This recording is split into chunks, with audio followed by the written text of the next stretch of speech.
Hello, you're watching Eye on Africa. I'm Rochelle Harrison-Pless. Thanks for joining us. Coming up, the knives are out for South Africa's embattled President Jacob Zuma. Thousands of people across the country hit the streets demanding he step down. I'll have the latest with our correspondent in just a few moments.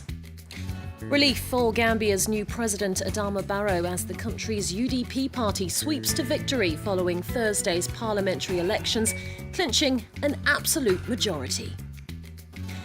And Rwanda in mourning to mark the 23rd anniversary of the Rwandan genocide. Our correspondents meet the country's indigenous Tois people, often called the forgotten victims of the massacre. But first, from Cape Town and Durban to Pretoria, protesters across South Africa are baying for blood. Thousands of people took to the streets on Friday, calling for President Jacob Zuma to step down.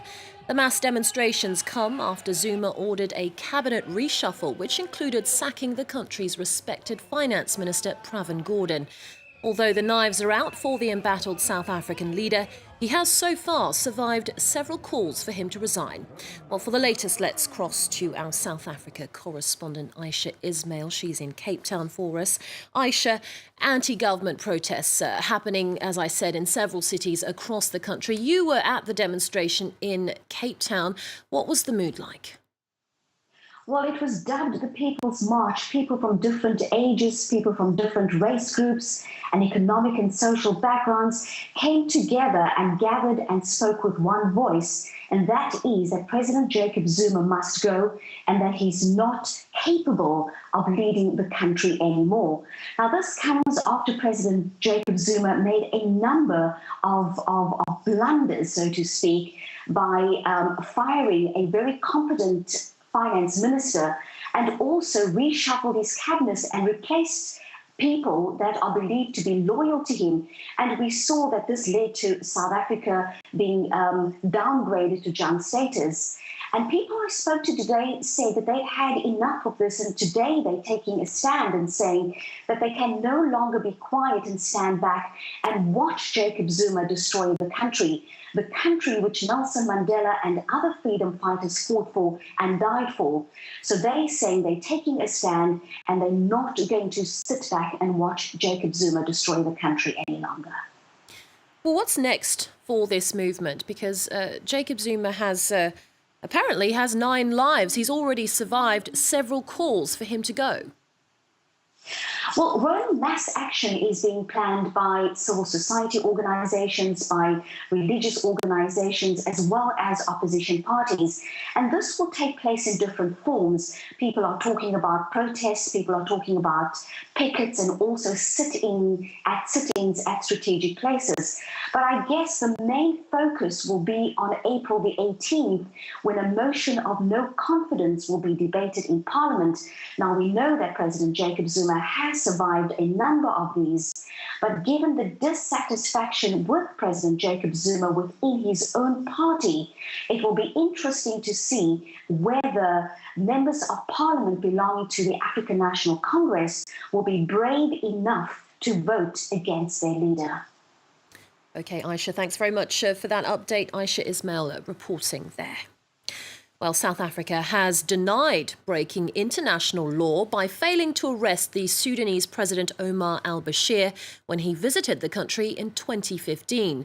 On Friday, lawyers representing the South African government were questioned at an unprecedented hearing at the ICC. Judges are considering whether South Africa ignored the court's rules when it allowed Bashir to attend an African Union meeting in Johannesburg 2 years ago. Bashir is wanted on charges of genocide, war crimes and crimes against humanity in Darfur, accusations he staunchly denies. To other news now. Gambia's UDP party has won an absolute majority in Thursday's parliamentary elections, clinching 31 out of 53 seats in the country's National Assembly. New President Adama Barrow won last year's presidential vote for an opposition coalition that included the UDP. The poll was a crucial test of transition for Barrow, as it was the first election since longtime leader Yahya Jammeh was ousted after 22 years in power. The former president's party, the APRC, came a distant second with only 5 seats. Well, for more, let's bring in our correspondent Duncan Woodside in the Gambian capital, Banjul. Duncan, a very good evening to you. Now, an absolute majority for the UDP is obviously a relief for President Barrow. It clears the way for him to usher in new reforms.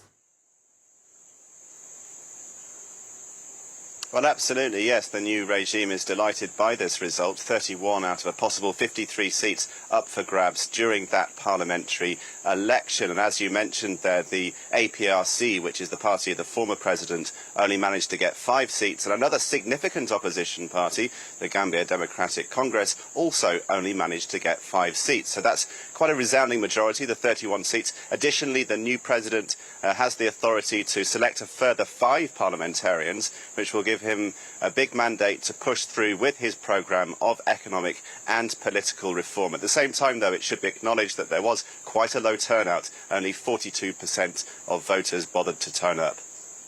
And Duncan, how have people there reacted to the UDP victory? Well, really, that depends on who you speak to. Supporters of the new ruling party are very, very happy, of course.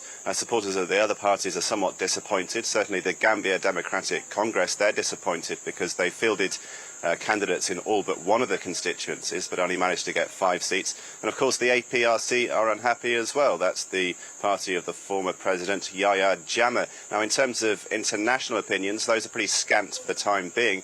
The European Union did say briefly yesterday, they have an observer mission here. They said that the initial feeling was that things had gone well on the ground, but they'll be fleshing the details out with a full press conference sometime tomorrow. There could be some fallout. Obviously, some of the parties will be very disappointed. Whether that translates into formal complaints or not, we'll have to see. OK, Duncan, thanks very much for following that story for us. Duncan Woodside in Banjul. Next, the Democratic Republic of Congo has a new Prime Minister, Bruno Tshibala. It's part of a power-sharing agreement between President Joseph Kabila and the opposition. The country's former Premier, Sami Badibanga, handed in his resignation on Friday, with Kabila naming the new PM on Friday night. Tshibala heads up a new transitional government that is set to organise a presidential election by the end of the year.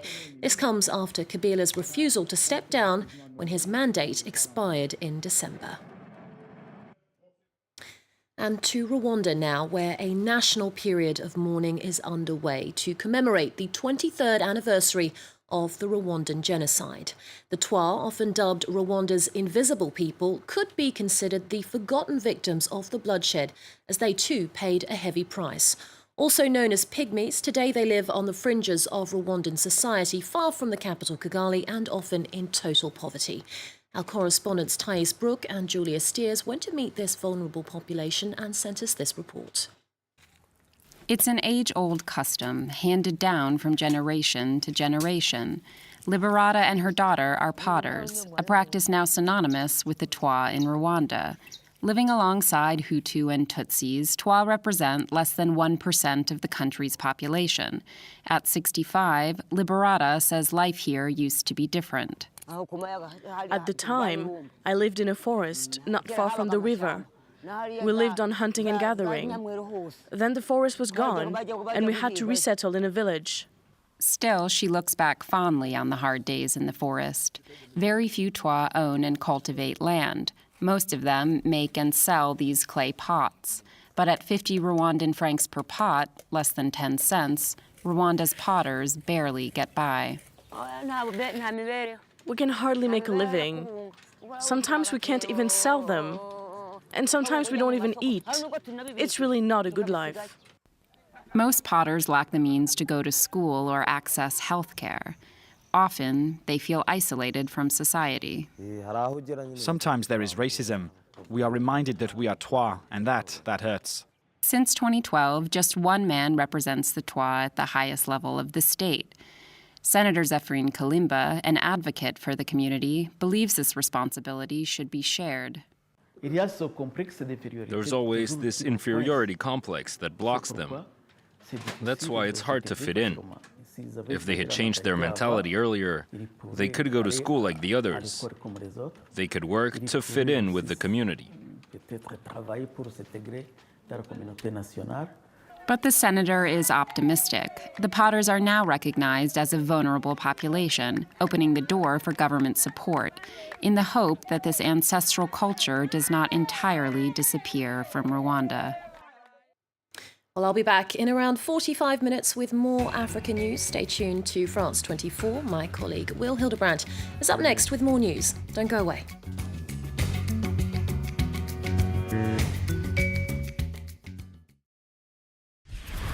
Because a new page of history gets written every day. Because breaking news can't wait. Information. Everywhere. In all situations. On every subject. Understanding the world. Imagining the world.